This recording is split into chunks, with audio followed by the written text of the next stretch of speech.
Hello friend, good morning. তোমরা সবাই কেমন আছো? আশা করছি তোমরা সবাই খুব খুব ভালো আছো। তোমাদের আশীর্বাদ ভালোবাসায় আমরা সবাই ভালো আছি। তো দেখো, সকালবেলা ঘুম থেকে উঠে মা আর সায়নের বাবা চলে গেছে। আমাদের যেহেতু ধান কাটা হয়েছে আর ধানগুলো রোদে দিয়ে শুকনো করা হচ্ছে, তো মা আর সায়নের বাবা ওই পাড়ায় চলে গেছে ধানগুলো শুকনো করার জন্য। আর বাড়িতে আমি এখন আছি একা। সকালবেলা থেকে সায়ন গেছে টিউশনে। আর এই গাছের টেবিলটা দেখছো কি ময়লা হয়েছে। আর রাস্তার পাশে যেহেতু ঘর, এখন তো পুরো শুকনো সময় ধুলো, আর আমাদের বাড়ির পাশে রাস্তাটাও খুব খারাপ হয়ে গেছে, তো প্রচণ্ড পরিমাণে ধুলো হয়। তো গ্যাসের টেবিলটা পুরো নোংরা হয়ে গেছিলো, গ্যাসের মানে প্লাস্টিকের ডাব্বা টাব্বাগুলো। তো ভাবলাম আজকে একটু পরিষ্কার করি, মা নেই বাড়িতে, সকালবেলা রান্নাও বসাতে হবে। তো দেখো, গ্যাসের টেবিলটা আমি ভালোভাবে মুছে নিচ্ছি। আর এখন বাড়িতে কেউ নেই, সায়নও আছে টিউশনিতে, আর বাড়িতে আমি একা আছি। তো সকালবেলা বাসি কাজ টুকটাক করে নিয়েছি, নেওয়ার পর এখন এখানে চলে এসেছি এই টেবিলটা পরিষ্কার করতে, মশলার টেবিলটা পরিষ্কার করে তারপরে স্নান করব। স্নান করে পুজো দেবো। আজকে হচ্ছে বৃহস্পতিবার ছিল। তো দেখো, আমার পুজো দেওয়াও হয়ে গেছে। কাজবাজ সমস্ত করে এসে স্নান করেছি, স্নান করে পুজোও দেওয়া হয়ে গেছে। এই যে, তো দেখো বন্ধুরা, এখন বাজে হচ্ছে 10টা, আর আমার আজকে স্নান টান করে তাড়াতাড়ি পুজো দেওয়া কমপ্লিট হয়ে গেছে। আর এত গরম পড়ছে কি বলবো। আর এখানে দেখো কে এসেছে, সোনা এসেছে। দেখো, টাকা বলো,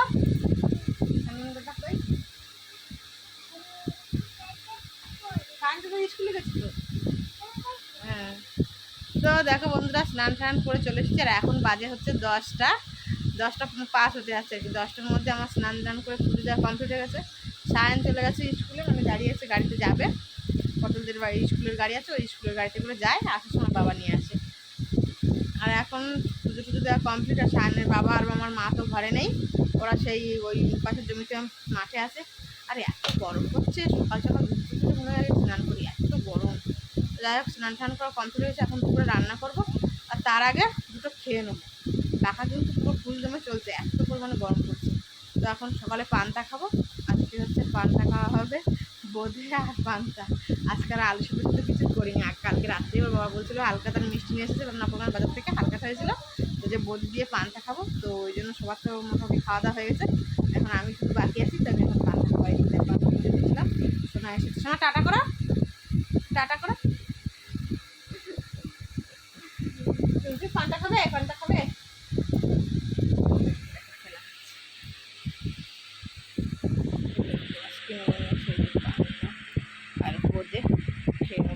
তো দেখো বন্ধুরা, এখানে রান্না হয়ে গেছে।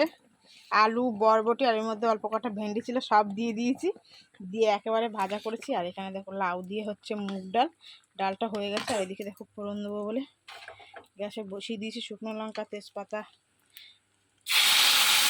গোটা জিরে, এটা ফোড়ন দিয়ে দেবো, দিলে আর ডালটা রান্না হয়ে যাবে।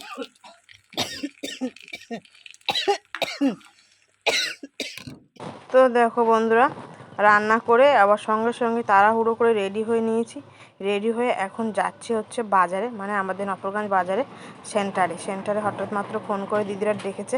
যেহেতু আমার শরীরটা না একটু খারাপ ছিল, যখন আমার জ্যাঠামশাই মারা গিয়েছিল তখন একটু কাঁচা লবণ খাওয়ার জন্য হঠাৎ মাত্র অনেকটাই বেশি প্রেশার হয়েছিল।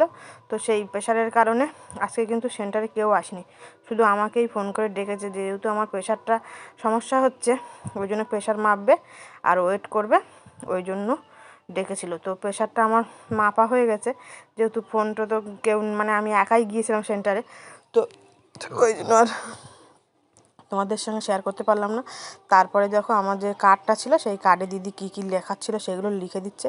আর এখানে দেখো আমার ওষুধগুলো দেবে বলে আমাকে বসিয়ে রেখেছে, আর ওষুধটা দিদি আনতে গেছে বাইরে। তো সেন্টার থেকে এদিকে বাড়ি চলে যাচ্ছি। দেখো বন্ধুরা, এক্ষুনি মাত্র এসেছে স্কুল থেকে, এসে এরপর দেখো আসার সময় সেই কিনে এনেছে সেই একটা গুড়ি, আর গুড়ি নিয়ে বসে পড়েছে। স্কুল থেকে খেয়ে এসেছে, আর রাস্তায় একটা আইসক্রিম কিনে দিয়েছিলাম আমি। দেখো এসে এরপর জামা প্যান্টটা খুলতেই এই তো মুখ পেয়ে গেছে।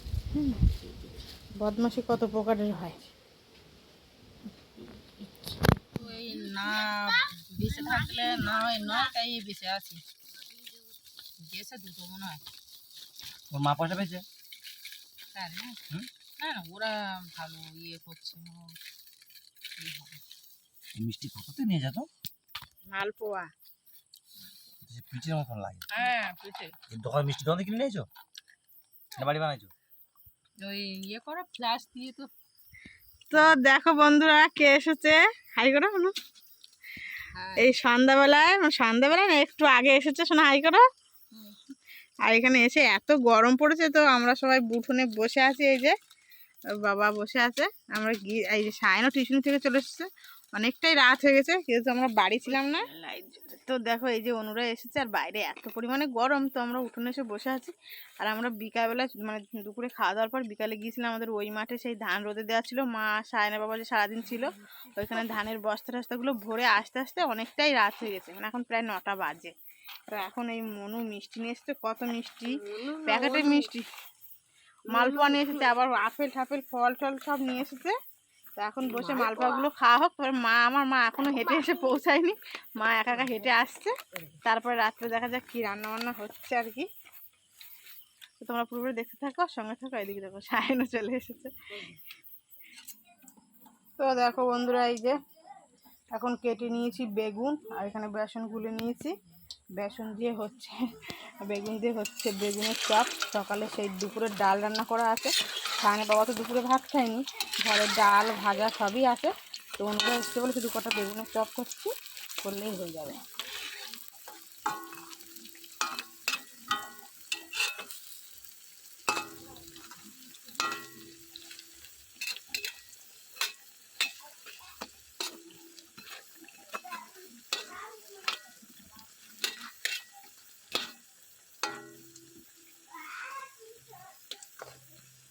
বেগুনগুলো ভাজা হয়ে গেছে, বেগুনগুলো এবার তুলে নেবো।